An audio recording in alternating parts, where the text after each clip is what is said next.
Over the 19th century, as European expeditions equipped with anti-malarial medication and machine guns finally mapped the Dark Continent, Africa was often characterized as backwards and technologically underdeveloped. While we can criticize this way of viewing human societies, I want to show that there were several important exceptions to this characterization of Africa, even by the standards of Europeans at the time.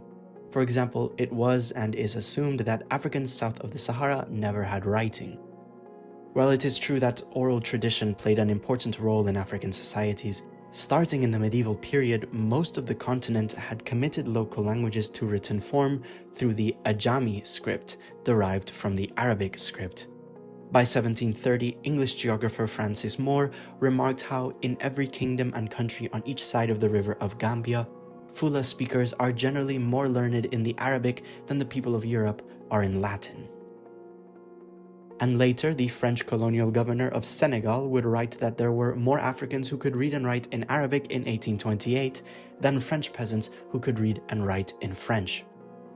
But out of all African societies, none shocked its European interlocutors quite like the Asante Empire, which covered an area slightly larger than the modern-day country of Ghana, and which was at the brink of industrialization before its conquest by the British.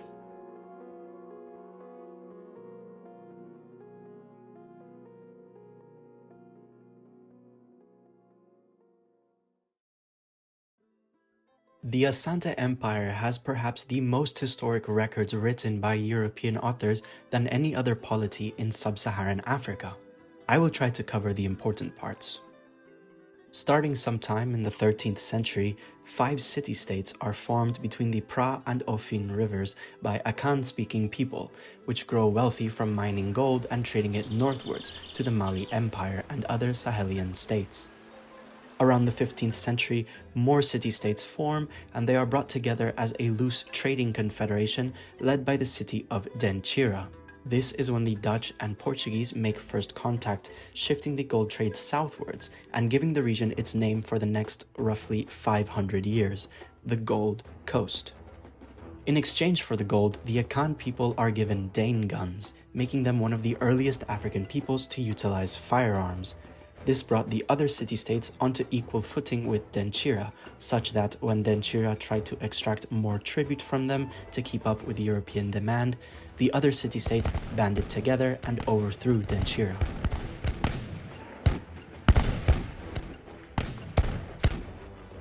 A new empire was formed with its capital at Kumasi, and its name would be Asanteman, from Asante, meaning because of war. A reminder of how the empire was formed, and fittingly, for the next roughly 100 years, the Asante Empire would be in a state of near constant war. According to some historians, this is partially why the empire became so technologically advanced. The theory is that war leads to the creation of larger, more complex institutions to manage things like logistics, state revenue, and state power. For the Asante, their war campaigns led to the creation of a treasury to keep track of the empire's vast estates, complete with state budget reserves, tax collectors, accountants, and even a mint. Unsurprisingly, war also led to disease outbreaks, leading to the creation of full-time medical corps. These field doctors gained a very intimate understanding of human anatomy, practicing bone setting, lancing, and quarantining infected patients. Smallpox was treated through variolation, essentially an early form of vaccination, while dysentery was treated through various herbal medicines. Knowing how to react to the spread of diseases such as these would later prove invaluable for the Asante during their first encounters with European armies, a complete reversal of what happened during the colonization of the Americas. Finally, war led to political changes, namely the creation of 2 political factions within the government. See, the monarchs of each of the constituent kingdoms of the Asante Empire formed part of a council, which served as the highest judicial and legislative body in the empire, able to elect the emperor and decide whether to go to war. To give you an idea of the power of the council, the third Asante emperor, Kusi Obodom, would actually be impeached following an unpopular war he waged against the neighboring kingdom of Dahomey.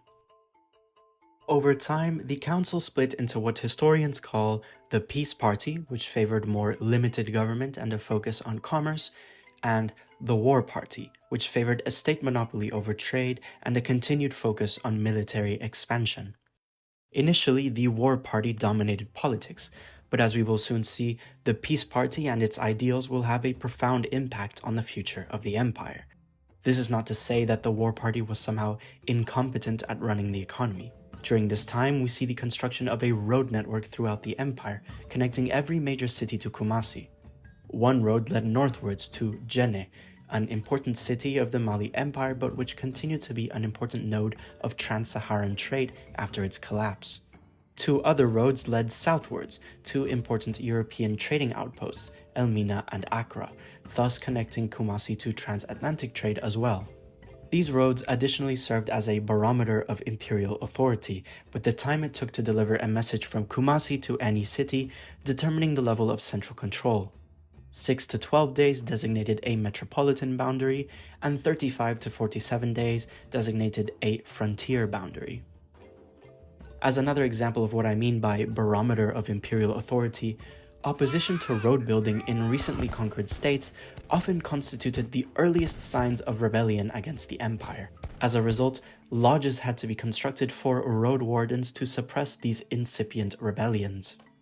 Compared to the main roads in the immediate vicinity of the capital, many of which were paved with stone, the roads in the more rural areas were not as well maintained. Distance, seasonal rains, and the dense jungle terrain made upkeep too expensive, presenting a major weakness for projecting authority, though the imperial court would soon learn of new ways to improve transportation.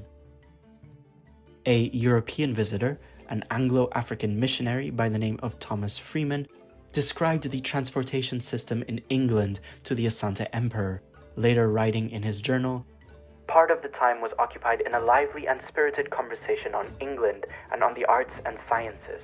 The rapidity with which traveling is performed by railroads and steam packets very much interested and astonished him." This would represent one of the few friendlier interactions that the Asante had with the British Empire. They would begin with guarded optimism to explore the possibilities of using European capital and skills to establish a railroad system within the empire.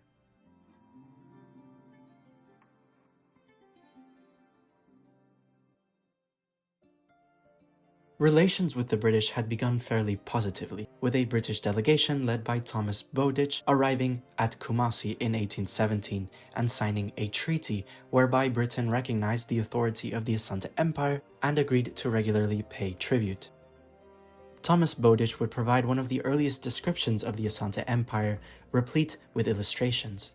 He describes how the architecture of the houses in Kumasi was strikingly similar to that of the houses in Europe. Houses built around a timber framework filled with cement and including thatched triangular roofs. Some houses were up to 2 stories high and even included indoor plumbing, with sewage pipes and with toilets taking the form of cylindrical closets located near the edges of the house and that would double as support columns if located on the 2nd floor. A later description by the governor of the British Gold Coast colony paints a similar picture. "Kumasi is very different in its appearance from any other native town that I have seen in this part of Africa. The streets are generally very broad and clean. The houses looking into the streets have all public rooms on the ground floor. The mode of building gives to the streets a peculiar aspect of cheerfulness." Another feature of Kumasi which surprised British visitors were the large loggias, open to the streets, consisting of 30 to 40 rooms, which were essentially the offices of civil servants. One of these loggias served as the chancery of the empire. It was divided into 4 bureaus, the Dutch, British, Danish, and Arabic bureaus, with thousands of documents written in the languages of the countries that concerned them. Literacy in the empire was mostly limited to a class of Muslim courtesans who were knowledgeable in trans-Saharan trade and would write in the aforementioned Ajami script. Later, a kind of madrasa, or Islamic school, is built in Kumasi to grow this bureaucratic class. Education becomes a serious political matter as the British try to draw Asante youth, particularly the children of the emperor, into their own English Christian schools at the Gold Coast colony. Muslim courtesans would remain for a long time an important part of the imperial bureaucracy, writing annals of the ruling dynasty and, inspired by the Timbuktu Chronicles, also histories of constituent Islamic kingdoms. Some of these courtesans stayed with the emperor at a beautiful stone palace complex likely designed using Dutch and Portuguese architects called the Aban. Many decades later, a British explorer would see the interior of the Aban. The rooms upstairs remind me of Wardour Street. Each was a perfect old curiosity shop. Books in many languages, Bohemian glass, clocks, silver plates, old furniture, Persian rugs, Kidderminster carpets, pictures and engravings, numberless chests and coffers. With these were many specimens of Moorish and Ashanti handicraft. It is estimated that around 1 million people lived in the Asante Empire, with around 30,000 living in Kumasi. In order to sustain such a population, there needed to be a strong agricultural base for the empire, and this too was described by European visitors. One Englishman wrote about how the land of the Asante was laid out in small beds, not greatly dissimilar or much inferior to the country gardens in Europe. There were fenced fields with crops planted in rectangular lines. Both New World and Old World crops were cultivated, including plantains, yams, corn, beans, and tomatoes. Animals were also domesticated, namely black forest pigs, guinea fowl, and dwarf sheep.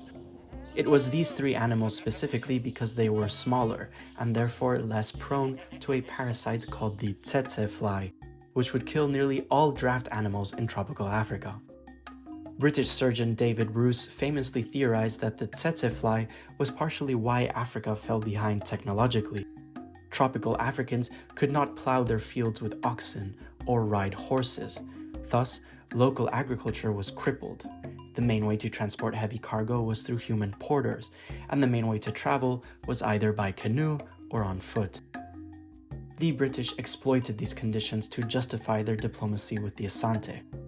In a chillingly prophetic conversation, Thomas Bowditch tried to convince the Emperor Osei Bonsu that British motives were wholly altruistic, that they desired nothing more than to share the fruits of civilization. Emperor Osei Bonsu acknowledged the technological superiority of the British, but wryly observing that one of the northern provinces that the Asante had recently conquered was as inferior to the Asante as the Asante were to the British, he assured the British that there was not a single person in his kingdom who would go there solely to share Asante art and technology. The emperor then asked, "Now, how do you wish to persuade me that it is only for so flimsy a motive that you have left this fine and happy England?" The next day, an Asante prince asked Thomas Bowditch why, if Britain were so selfless, had it behaved so differently in India, to which he was astonished that the Asante had heard anything at all about India. It turned out that the skepticism of the Asante towards the British was entirely well placed. The British governor of the Gold Coast colony almost immediately repudiated the treaty signed by Bowditch. By 1823, the British were refusing to pay tribute and began supporting separatists within the empire. Tension spiked when a soldier of the Royal African Corps, presumably a local later recruited by the British, mocked a merchant, saying the phrase "Cormantine and Saturday." I presume he was a local because this was a niche reference to a battle that occurred over a century ago, when the founder of the Asante Empire was ambushed and shot in his hammock. In response to this transgression, the war party of the Asante Council acted without the orders of the emperor and had the soldier kidnapped and beheaded, thus inaugurating the First Anglo-Asante War. British General Charles McCarthy assembled his porters and soldiers and led an expedition deep into the jungle, where he would encounter and quietly stalk an Asante column as it marched.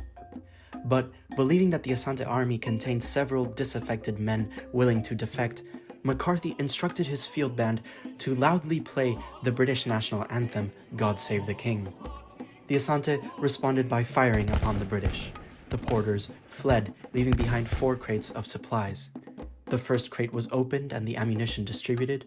The other 3 were found to contain only macaroni. In the end, only 20 British soldiers survived out of 500, not including McCarthy, whose skull was later rimmed with gold and used as a drinking cup. The war would continue for the next 3 years, with the Asante winning numerous victories against the British, but they would lose one decisive battle at Accra, where they faced artillery for the first time. Despite ultimately winning the war, the British were humiliated and would continue to try to subvert the Asante Empire. 30 years later, the Second Anglo-Asante War broke out after the British refused to hand over an Asante fugitive. This war went similarly to the first, but with many of the British soldiers succumbing to disease. It would culminate in a double embargo. The Asante closed off all the roads to the south, while the British stopped selling firearms to the Asante. However, to the shock of the British, the Asante managed to reverse engineer a rifle and start manufacturing their own. A third and final war broke out after a territorial dispute, but this time the outcome would be dictated by one of the most famous generals in British history, later the Commander-in-Chief of the Army of the British Empire, General Sir Garnet Wolseley. Not only was Wolseley far more experienced than McCarthy, but he was also equipped with artillery from the outset. Thus, his forces cut through to Kumasi with ease, causing the Asante to abandon the city and scatter into the jungle. Wolseley then destroyed the emperor's palace and all the documents within it, and ordered the city be burned to the ground.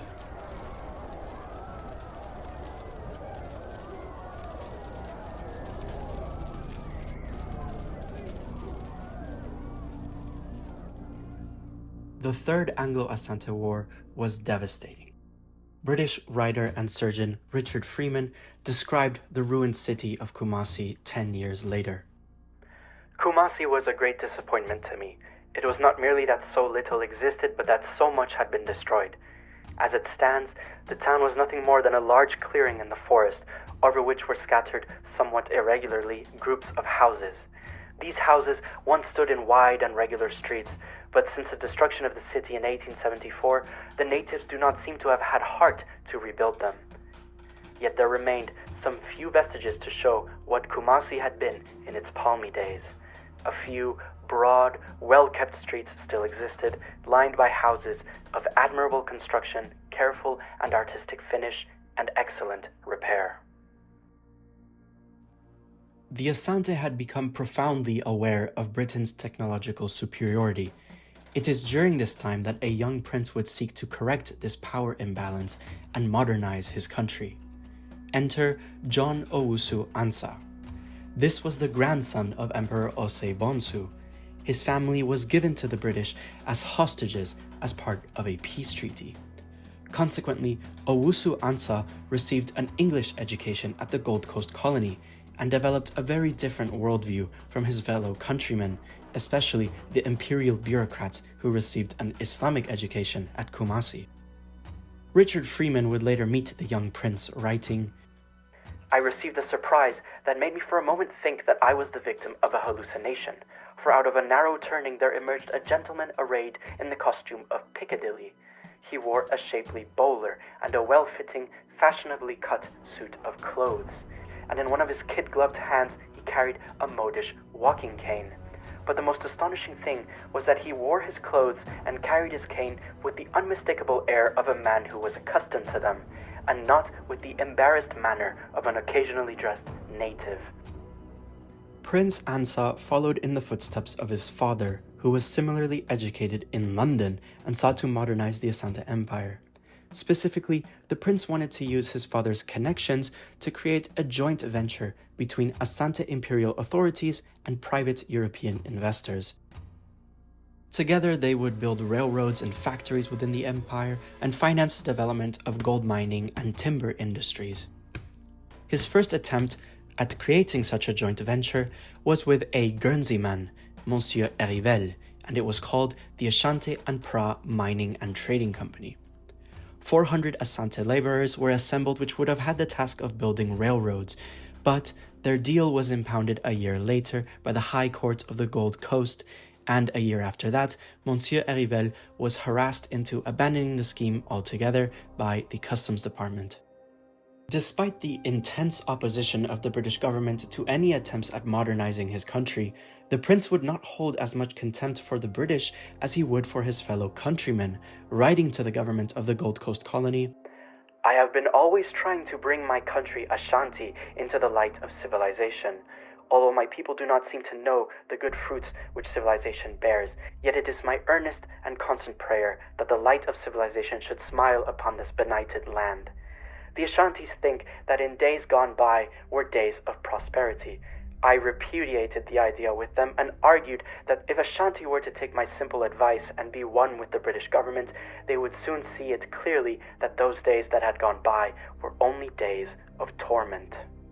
Prince Ansa's words did not assuage the British colonial authorities, who were considerably anxious when the prince invited various French military officers to train the imperial army and supply it with advanced weaponry, even almost securing a Maxim gun. Although the prince shared Britain's condescending and perhaps racist view of Africans, he ultimately wanted his country to be independent from Britain, putting him at odds with the people he sought approval from. When a British delegation was sent offering to turn the Asante Empire into a protectorate, Prince Ansa advised the council to reject the offer. A letter was sent back which stated, "As my countrymen are desirous of continuing their independence, I beg here to strongly suggest to your excellency that it is essential that the British government ought now to formally acknowledge Ashanti as an independent native empire." A native in service to the British wrote to the colonial authorities, "While that man Ansa is in Kumasi, we will always have trouble with Ashanti. His, so to speak, educated roguery requires to be dealt with firmly." The prince would attempt a second time to found a joint venture, traveling to London with a delegation to sign a document with British investor George Reckless.